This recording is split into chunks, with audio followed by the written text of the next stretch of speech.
3 जून 2021। अलकनंदा नदी का पानी अचानक काला हो उठा। पहाड़ों से गर्जना सुनाई दे रही थी, जैसे कोई अदृश्य शक्ति चेतावनी दे रही हो। जोशीमठ के मकान एक एक कर धंसने लगे, लेकिन बद्रीनाथ मंदिर वह अडिग खड़ा रहा, जैसे कोई दिव्य ढाल उसे सुरक्षा दे रही हो। क्या यह सिर्फ एक संयोग था, या फिर भगवान विष्णु की वह प्रतिज्ञा सच हो रही थी जिसमें उन्होंने कहा था, यह धाम कलयुग तक अविनाशी रहेगा? लेकिन क्या आप जानते हैं, यह मंदिर असल में है ही नहीं। जी हाँ, जो मूर्ति आज पूजी जाती है वह अलकनंदा नदी की गहराइयों से निकाली गई एक रहस्यमयी मूर्ति है, जिसे आदि शंकराचार्य ने सपने में मिले संकेत के बाद खोजा था। यह दुनिया का एकमात्र ऐसा मंदिर है जिसने अपने विनाश की भविष्यवाणी खुद ही कर दी है। इस मंदिर में हर साल घटने वाली एक रहस्यमयी घटना संकेत देती है कि यह मंदिर जल्द ही विलुप्त हो जाएगी। उत्तराखंड के बर्फीले पहाड़ों के बीच स्थित यह बद्रीनाथ मंदिर हिंदू सनातन धर्म के 4 धामों में से एक है।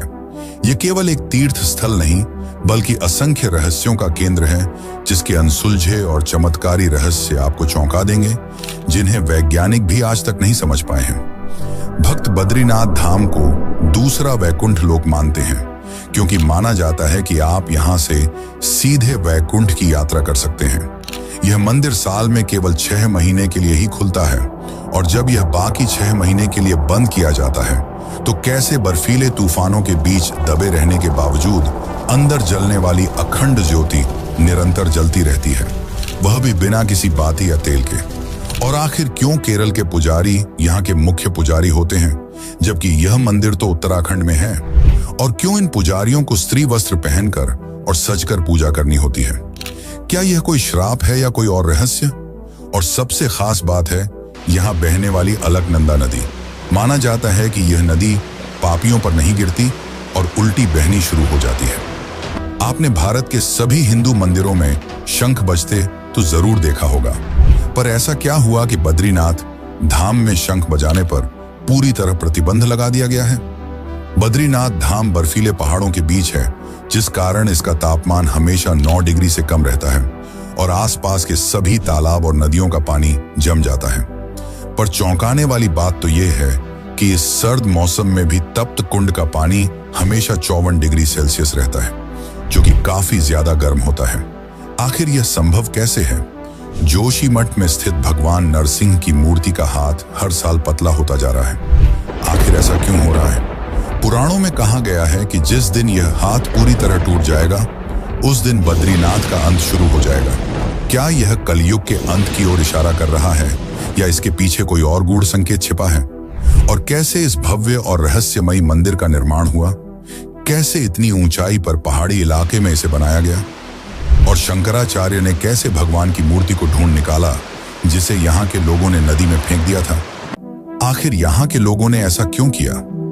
क्या है इसकी असली सच्चाई? ये सभी वो सवाल हैं जिनके जवाब आज तक विज्ञान भी नहीं दे पाया, लेकिन आज हम इन रहस्यों से पर्दा उठाएंगे। तो क्या आप तैयार हैं बद्रीनाथ के उन अविश्वसनीय रहस्यों को जानने के लिए, जो आपके विश्वास और विज्ञान दोनों को चुनौती देंगे? तो चलिए शुरू करते हैं वह यात्रा जो आपको हिमालय के सबसे गहरे राज तक ले जाएगी। 7 फरवरी 2021 की वो भयानक सुबह, जब हिमालय का दिल धड़कना बंद करने लगा था। रैनी गांव में अचानक ग्लेशियर टूटा और अलकनंदा नदी ने क्रोध का रूप ले लिया। पानी का वह राक्षसी रूप देखकर सबकी सांसें थम गईं। 20 फीट ऊंची लहरें पूरे गांवों को निगलती हुई बद्रीनाथ की ओर बढ़ रही थीं। लेकिन जब यह प्रलय बद्रीनाथ मंदिर से सिर्फ 500 मीटर दूर थी, तभी कुछ ऐसा हुआ जिसे आज तक कोई नहीं समझ पाया। अचानक नदी ने अपना रुख बदल लिया, जैसे कोई अदृश्य दिव्य शक्ति ने उसे मोड़ दिया हो। क्या यह महज एक संयोग था, या फिर यह वही चमत्कार था जिसका जिक्र स्कंद पुराण में मिलता है, जहां भगवान विष्णु ने कहा था, जब तक मैं यहाँ तपस्या में लीन हूँ, यह धाम प्रलय से अछूता रहेगा। वैज्ञानिक आज भी हैरान हैं कि कैसे 2021 की उस भीषण आपदा में, जब आसपास का पूरा इलाका तबाह हो गया, बद्रीनाथ मंदिर का एक पत्थर तक नहीं हिला। मंदिर के पुजारियों का दावा है कि उस रात मंदिर के गर्भगृह से एक नीली ज्योति निकलकर नदी की ओर गई थी। लेकिन सबसे चौंकाने वाला रहस्य तो मंदिर की स्थापना में छुपा है।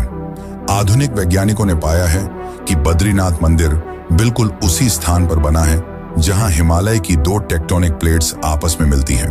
एक ऐसा बिंदु जहां पृथ्वी की चुंबकीय शक्ति सबसे तीव्र होती है। क्या यह संयोग है कि यही वह स्थान है जहां भगवान विष्णु ने योग समाधि की थी? और एक और हैरान कर देने वाला तथ्य, 1803 के भीषण भूकंप में जब पूरा गढ़वाल क्षेत्र ध्वस्त हो गया था, तब भी बद्रीनाथ मंदिर को कोई नुकसान नहीं हुआ था।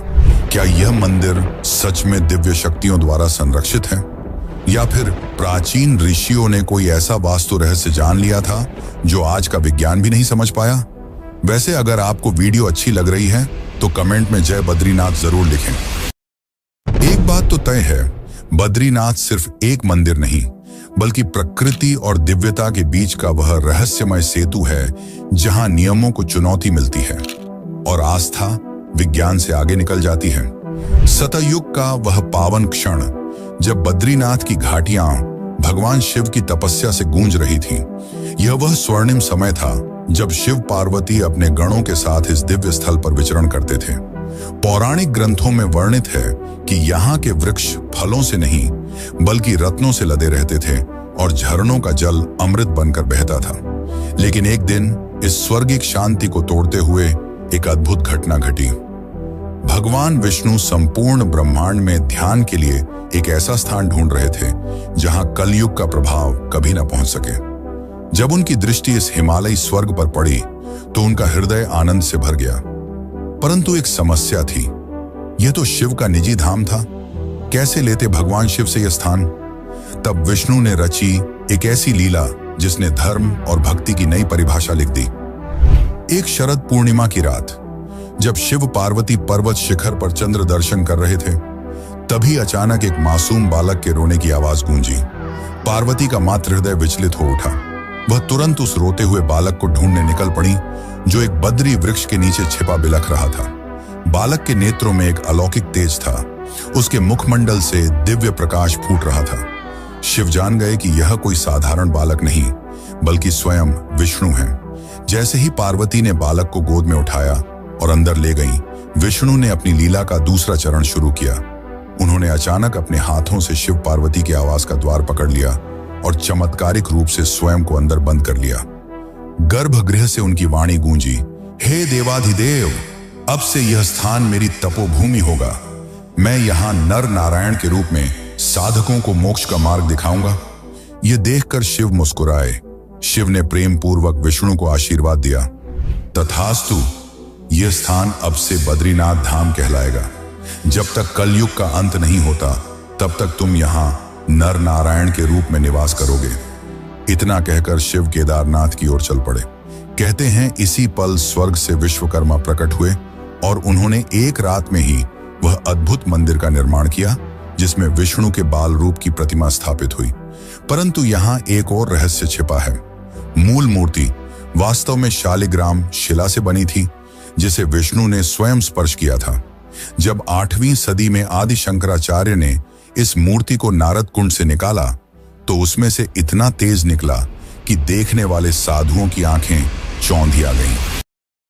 8वीं शताब्दी का वह ऐतिहासिक क्षण जब बद्रीनाथ धाम सैकड़ों वर्षों से मूर्ति विहीन होकर सूनापन झेल रहा था। कहते हैं उस समय मंदिर के पुजारियों की आंखों में केवल निराशा थी। वे जानते थे कि उनके पूर्वजों ने भगवान बद्रीनाथ की मूल मूर्ति को होणों के आक्रमण से बचाने के लिए अलकनंदा नदी की गहराइयों में छुपा दिया था। लेकिन अब कोई नहीं जानता था कि वह दिव्य प्रतिमा कहाँ है। तभी एक दिन केरल से आए एक युवा सन्यासी ने इस रहस्य को सुलझाने का संकल्प लिया और वो सन्यासी थे आदि शंकराचार्य।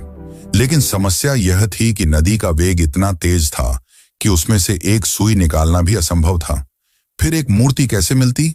शंकराचार्य ने जब पुजारियों से पूछा कि मूर्ति कहाँ छुपाई गई थी तो सभी ने असमर्थता जताई। तब उन्होंने एक अद्भुत तपस्या शुरू की। 3 दिन और 3 रात तक वे नारद कुंड के किनारे बिना अन्न जल के ध्यान मग्न रहे। चौथे दिन सुबह जब सूर्य की पहली किरण ने कुंड के जल को स्पर्श किया तो शंकराचार्य के कानों में एक दिव्य आवाज गूंजी, हे शंकर, मैं यहां हूं, इस कुंड की सबसे गहरी गुफा में, जहां नारद मुनि ने एक बार तपस्या की थी। यह सुनकर शंकराचार्य ने अपनी दिव्य दृष्टि से देखा।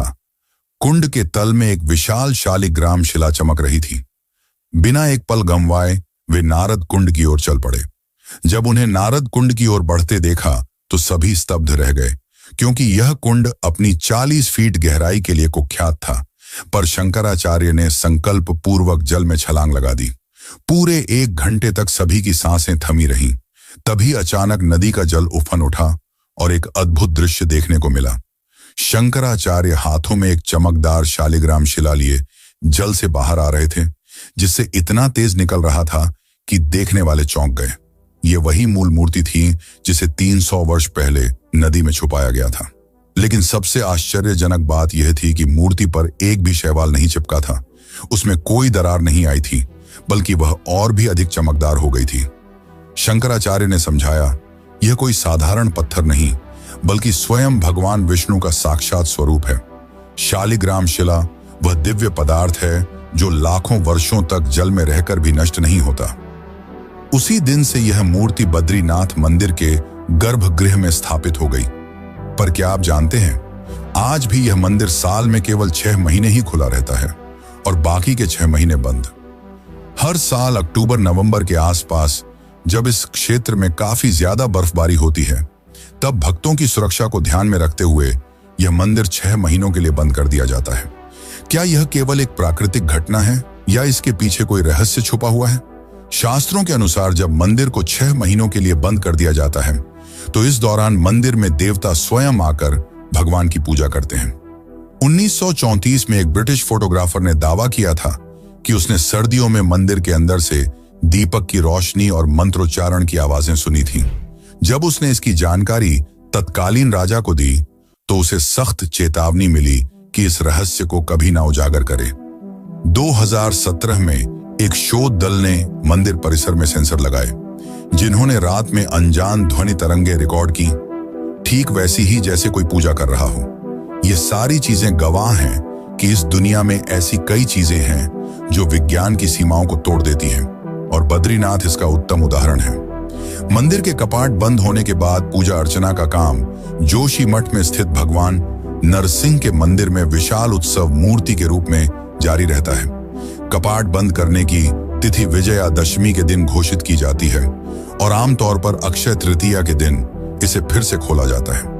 लेकिन सबसे चौंकाने वाली बात तो यह है कि मंदिर के कपाट 6 महीनों के लिए बंद करने से पहले मंदिर के अंदर अखंड ज्योति जलाई जाती है, जो 6 महीनों तक लगातार बिना बुझे जलती रहती है। आखिर क्यों इसका तेल खत्म नहीं होता? क्यों बाती पूरी तरह नहीं जलती? यह आज भी विज्ञान के लिए चौंकाने वाली बात है, लेकिन भक्त मानते हैं कि यह भगवान की उपस्थिति का प्रमाण है, और जब मंदिर 6 महीने बंद रहता है, तब देवता इस दीपक को जलाए रखते हैं। इस ज्योति के दर्शन मात्र से श्रद्धालुओं की आस्था और भक्ति को एक नई ऊर्जा मिलती है। कहा जाता है कि जो भी भक्त सच्चे मन से इस ज्योति के दर्शन करता है, उसे मोक्ष की प्राप्ति होती है। यही कारण है कि यह बद्रीनाथ यात्रा का एक अत्यंत महत्वपूर्ण आध्यात्मिक हिस्सा माना जाता है। बद्रीनाथ धाम की रहस्यमय गाथाएं यहीं समाप्त नहीं होती। इस पवित्र भूमि के हर कोने में एक अलग चमत्कार छिपा हुआ है। ऐसा ही एक अद्भुत स्थान है वसुधारा झरना, जो बद्रीनाथ धाम से लगभग 4 किलोमीटर की दूरी पर स्थित है। यह झरना लगभग 400 फीट की ऊंचाई से गिरता है। इसका जल अत्यंत ही पवित्र होता है, जिस कारण यह जल केवल पुण्य आत्माओं पर ही गिरता है। अगर कोई पापी व्यक्ति इस झरने के पास जाता है, तो वसुधारा उल्टी बहना शुरू कर देती है। मान्यताओं के अनुसार महाभारत काल में युद्ध समाप्त होने के बाद जब पांडव स्वर्ग की यात्रा पर निकले थे, तब वे यहीं से गुजरे थे और सहदेव ने यहीं पर अपने प्राण त्याग दिए थे। बद्रीनाथ धाम में एक चमत्कारी कुंड भी है, जिसे तप्त कुंड के नाम से जाना जाता है। इस कुंड के सामने प्रकृति भी अपने नियम तोड़ देती है। चारों ओर बर्फीले पहाड़, जहां तापमान -5 डिग्री सेल्सियस तक पहुंच जाता है, लेकिन इस तप्त कुंड का तापमान हमेशा 55 डिग्री सेल्सियस ही होता है। इस कुंड का तापमान सालों से एक जैसा है, न बढ़ता है न घटता है। श्रद्धालु दूर दूर से इस कुंड के दर्शन करने आते हैं। यह कुंड बाहर से छूने पर काफी ज्यादा गर्म लगता है, पर जब भक्त इसमें स्नान करते हैं तो यह शरीर और आत्मा को तृप्त कर देता है। भक्तों का यह तक मानना है कि इस कुंड में स्नान करने से उन्हें अनेक प्रकार के रोगों से मुक्ति मिल गई। लेकिन आखिर इतने सर्द मौसम में यह कुंड इतना गर्म कैसे? विज्ञान के पास तो इसका कोई जवाब नहीं है, लेकिन धार्मिक ग्रंथों के अनुसार इसे सूर्य देव का निवास माना जाता है। एक समय जब सूर्य देव को हत्या का पाप लगा था, तब सूर्य देव ने भगवान विष्णु से इस पाप से मुक्त होने का उपाय मांगा। तब भगवान विष्णु ने उन्हें बद्रीनाथ के इस तप्त कुंड में तपस्या करने की सलाह दी, जिसके पश्चात सूर्य देव ने कई हजार वर्षों तक इस तप्त कुंड में तपस्या की, जिस कारण यह स्थान उनकी ऊर्जा से भर गया। वैसे मैंने वीडियो की शुरुआत में बताया था कि इस मंदिर में शंख नहीं बजाई जाती। क्या आपने सोचा है क्यों? भारत के सभी हिंदू मंदिरों में शंख बजाने की परंपरा है, पर यहां नहीं। तो इसकी कथा कुछ इस प्रकार है कि एक समय माता लक्ष्मी बद्रीनाथ धाम में तप कर रही थी और उसी दौरान श्री हरि विष्णु ने शंखचूड़ नामक एक असुर का वध किया। भगवान विष्णु नहीं चाहते थे कि माता लक्ष्मी की तपस्या में कोई विघ्न हो, इसलिए उन्होंने विजय शंख नहीं बजाया। तब से ही इस स्थान पर शंख न बजाने की अद्भुत प्रक्रिया चली आ रही है। एक और बात जो माता लक्ष्मी से ही जुड़ी है, जो कि काफी चौंकाने वाली है, कि क्यों यहाँ के मुख्य पुजारी स्त्री वस्त्र पहनकर मंदिर में प्रवेश करते हैं और क्या है इन पुजारियों की असली सच्चाई। तो चलिए जानते हैं यहाँ के पुजारियों की अनोखी अनुष्ठान। लेकिन उससे पहले अगर आपको वीडियो अच्छी लग रही है तो वीडियो को लाइक करके चैनल को सब्सक्राइब जरूर कर लें। यह आपके लिए तो फ्री है, पर इससे हमारी काफी मदद हो जाती है।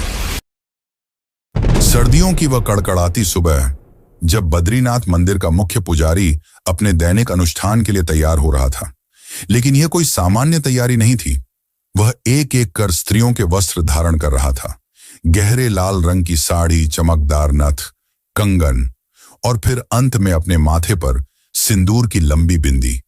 यह कोई मजाक नहीं, बल्कि सदियों पुरानी वह अद्भुत परंपरा थी जिसने वैज्ञानिकों को हैरान और इतिहासकारों को चकित कर रखा है। बद्रीनाथ के मुख्य पुजारी, जिन्हें रावल भी कहा जाता है, यहाँ के पुजारी वर्ष में 2 बार स्त्री वेश धारण करते हैं। इसके पीछे एक गहरी आध्यात्मिक मान्यता जुड़ी हुई है।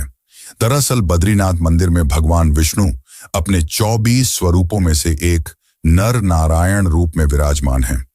उनकी पूजा के साथ देवी लक्ष्मी, भगवान गणेश, कुबेर और उद्धव जी के विग्रहों की भी उपासना की जाती है। लक्ष्मी जी का मंदिर मुख्य मंदिर के बाहरी भाग में स्थित है। विजयदशमी के आसपास जब बद्रीनाथ धाम के कपाट बंद किए जाते हैं, तो देवी लक्ष्मी की मूर्ति को विशेष पूजा अर्चना के बाद मंदिर के अंदर स्थापित किया जाता है। परंपरा के अनुसार जब वसंत पंचमी के बाद मंदिर के कपाट खुलने का मुहूर्त तय किया जाता है, तब मुख्य पुजारी को स्वयं पार्वती जी का रूप धारण कर देवी लक्ष्मी को मंदिर से बाहर लाने की परंपरा निभानी होती है। यह इसलिए किया जाता है क्योंकि हिंदू परंपराओं के अनुसार किसी पुरुष को देवी को सीधे स्पर्श करने की अनुमति नहीं होती। इसलिए रावल देवी लक्ष्मी की सखी के रूप में तैयार होकर उन्हें मंदिर में पुनः स्थापित करते हैं। यहाँ के पुजारी केरल के नंबूदरी ब्राह्मण होते हैं। आप सोच रहे होंगे कि उत्तराखंड के इस मंदिर में केरल के ब्राह्मण क्यों? दरअसल इस परंपरा की शुरुआत शंकराचार्य ने की थी, जिसमें दक्षिण के पुजारी उत्तर के मंदिरों में और उत्तर के पुजारी दक्षिण में पूजा अर्चना करते हैं। उन्होंने संस्कृति और सभ्यता के आदान प्रदान के लिए ऐसा किया था, जो आज भी चली आ रही है। वैसे तो बद्रीनाथ के और भी कई चौंकाने वाले रहस्य हैं, पर सबसे ज्यादा चौंकाने वाली बात यह है कि इस मंदिर ने अपने विनाश की भविष्यवाणी पहले ही कर दी है। मंदिर के अंदर स्थित भगवान विष्णु की मूर्ति का हाथ हर 12 साल में 1 इंच टूटता जा रहा है। यह कोई सामान्य मूर्ति नहीं, बल्कि एक जीवित चेतना है जो हमें समय के अंत की चेतावनी दे रही है। 1934 में पहली बार पुजारियों ने नोटिस किया कि मूर्ति का दाहिना हाथ 1 इंच टूट गया है। हर 12 साल में यह हाथ और 1 इंच छोटा होता जा रहा है। 2024 तक यह 4 इंच टूट चुका है। हैरानी की बात तो यह है कि टूटे हुए हिस्से में से स्वर्णिम रेत निकलती है, जिसका विश्लेषण करने वाले वैज्ञानिकों ने पाया कि यह अज्ञात धातु है। कल की पुराण के अध्याय 2 श्लोक 15 में लिखा है, जब बद्रीश का हस्त भंग होगा तब कलयुग का प्रलय आरंभ होगा। पंडितों का मानना है कि जब हाथ कलाई तक टूट जाएगा तब भगवान कल की अवतार लेंगे। यहां तक हर बार जब मूर्ति का हाथ टूटता है तो अजीब घटनाएं होती हैं। 1999 में जिस दिन हाथ टूटा उसी दिन पाकिस्तान में भयानक भूकंप आया। दूसरी बार 1911 में हाथ टूटने के 48 घंटे बाद जापान में सुनामी आई और तीसरी बार 2023 में टुकड़ा गिरते ही उत्तराखंड में बादल फटा। यह केवल संयोग नहीं बल्कि चेतावनी है कलयुग के अंत की। क्या यह सच में भगवान विष्णु का अंतिम संदेश है? क्या हम उस महाप्रलय के कगार पर खड़े हैं जब बद्रीनाथ का यह टूटा हाथ पूरी तरह से गिर जाएगा? या फिर यह कोई और दिव्य लीला है जिसे हम मनुष्य समझ नहीं पा रहे? बद्रीनाथ मंदिर की कहानी यहीं समाप्त नहीं होती। इस मंदिर का प्रसाद भी चर्चा का विषय है। बद्रीनाथ धाम में श्रद्धालुओं को दिया जाने वाला प्रसाद एक अनोखा रहस्य समेटे हुए है। इस मंदिर में तुलसी का प्रसाद वितरित किया जाता है जो बाकी मंदिरों के प्रसाद से अलग है। बद्रीनाथ मंदिर में चढ़ाए जाने वाले तुलसी प्रसाद की सबसे बड़ी विशेषता यह है कि यह कभी खराब नहीं होता। आप इस प्रसाद को कितने भी दिन रख लें, यह न तो खराब होता है और न ही इसकी सुगंध समाप्त होती है। इस तुलसी प्रसाद को विशेष रूप से भगवान बद्रीनाथ को अर्पित करने के बाद ही भक्तों को वितरित किया जाता है। कहा जाता है कि इस प्रसाद को ग्रहण करने से शारीरिक और मानसिक शुद्धता प्राप्त होती है। वैज्ञानिक दृष्टिकोण से देखें तो तुलसी में औषधीय गुण पाए जाते हैं जिससे यह जल्दी खराब नहीं होती। तुलसी में मौजूद एंटीबैक्टीरियल और एंटीऑक्सीडेंट गुण इसे लंबे समय तक सुरक्षित रखते हैं। लेकिन श्रद्धालु इसे केवल भगवान बद्रीनाथ की कृपा मानते हैं जो इस प्रसाद को दिव्यता प्रदान करती है। बद्रीनाथ धाम के रहस्यों की यह यात्रा अब अपने अंतिम पड़ाव पर पहुंच चुकी है, लेकिन एक सवाल अभी भी अनुत्तरित है। क्या यह वास्तव में धरती पर वैकुंठ है, जहां तप्त कुंड का रहस्य विज्ञान को चुनौती देता है, जहां मूर्ति का टूटता हाथ कलयुग के अंत की चेतावनी दे रहा है और जहां अदृश्य शक्तियां मंदिर की रक्षा करती हैं? ये सभी रहस्य एक ही सत्य की ओर इशारा करते हैं। बद्रीनाथ कोई साधारण स्थान नहीं बल्कि दिव्य और मानवीय लोक के बीच का सेतु है। अगर आपको यह रहस्य रोमांचक लगे तो केदारनाथ के उस अनसुलझे रहस्य के बारे में तो आप हैरान रह जाएंगे। 2013 की भीषण बाढ़ में केदारनाथ मंदिर के पीछे आकर रुका। वह विशाल पत्थर कोई संयोग नहीं बल्कि भगवान शिव का चमत्कार था। हमारी केदारनाथ वाली डॉक्यूमेंट्री में हमने उन गुप्त सुरंगों, रहस्यमय शिवलिंग और अद्भुत चमत्कारों का पता लगाया है जिन्हें देखकर आपका विश्वास ही बदल जाएगा।